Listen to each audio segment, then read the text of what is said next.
네, 민병덕입니다. 네, 한덕수 국무총리님, 12월 3일 비상계엄이 위헌위법입니까? 아닙니까? 물론 사법당국에서 적절한 절차를 통해서 판단을 하리라 생각합니다만 저희는 잘못됐다 이렇게 생각합니다. 예, 그러면 12월 4일, 3일 비상계엄이 잘못됐다면 윤석열 대통령과 함께 윤석열 정부를 이끌어 오신 분입니다. 지금까지 국무총리로서 국민들께 간단히 한 말씀 주십시오. 이러한 그 상황에 이르기까지 저희 저를 포함한 모든 관련된 분들이 충분히 이런 상황을 막지 못한 것에 대해서 항상 송구스럽게 생각하고 저희로서는 최선을 다했다고 생각합니다만 정말 안타깝게 생각하고 국민들한테 죄송하게 생각합니다. 네, 국민들께서 과연 최선을 다했다고 생각하실지에 대해서는 의문이라고 저는 생각합니다. 질문하겠습니다.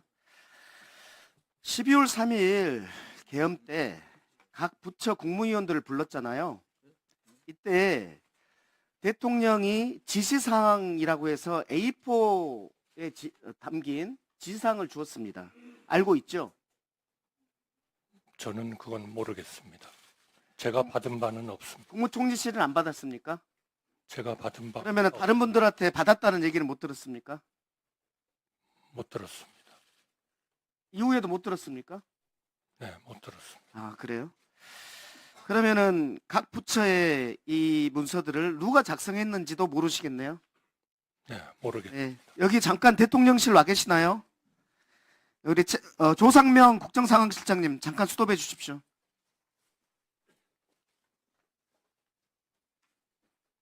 잠깐만 놔주십시오.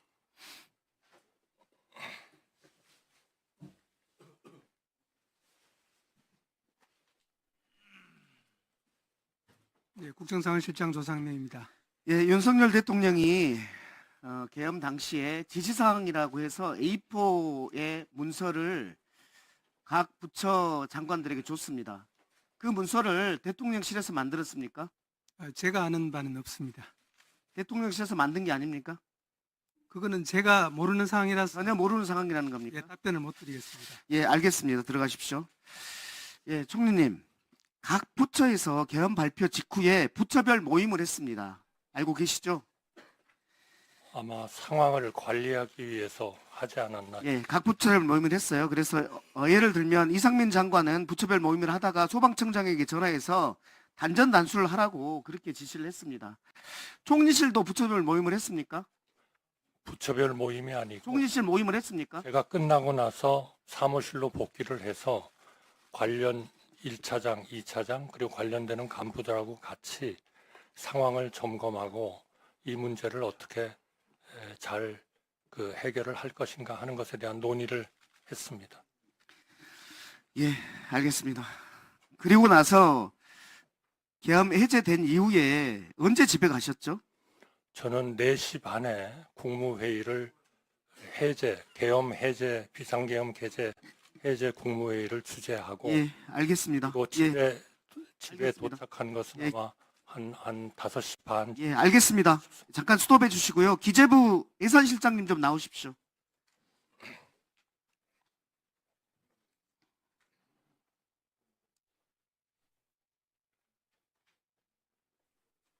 네, 예산실장입니다.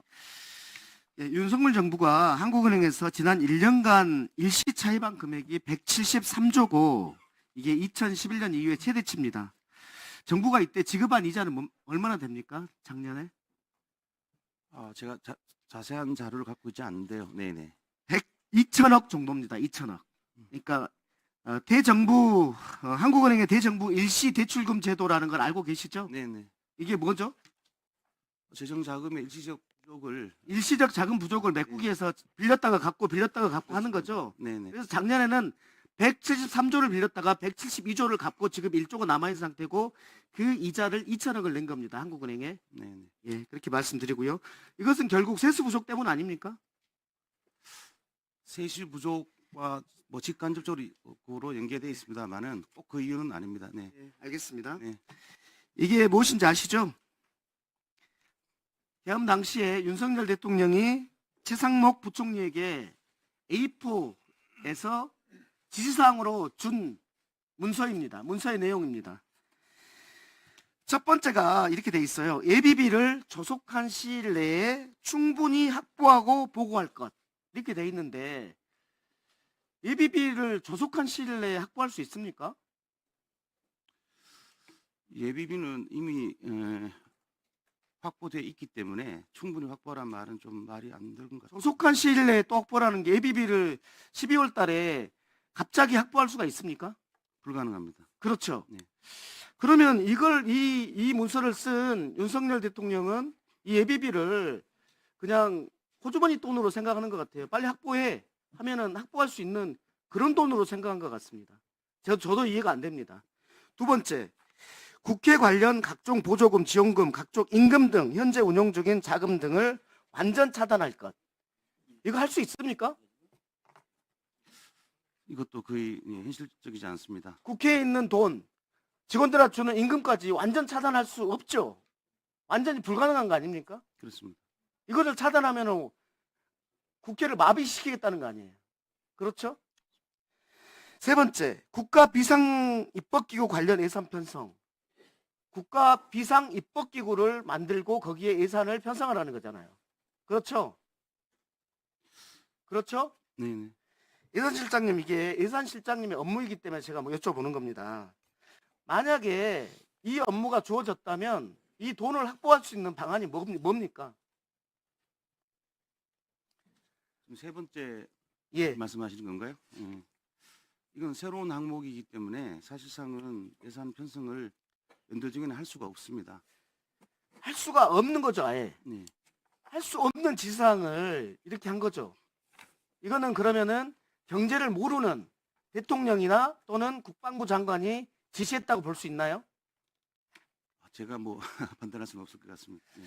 예, 그 다음에 F4 회의를 했는데 F4 회의에서 한국은행 총재 나오죠. 돈을 마련하는 방법 중에 네. 아까 제일 처음에 물어봤던 한국은행에서 일시적 차입하는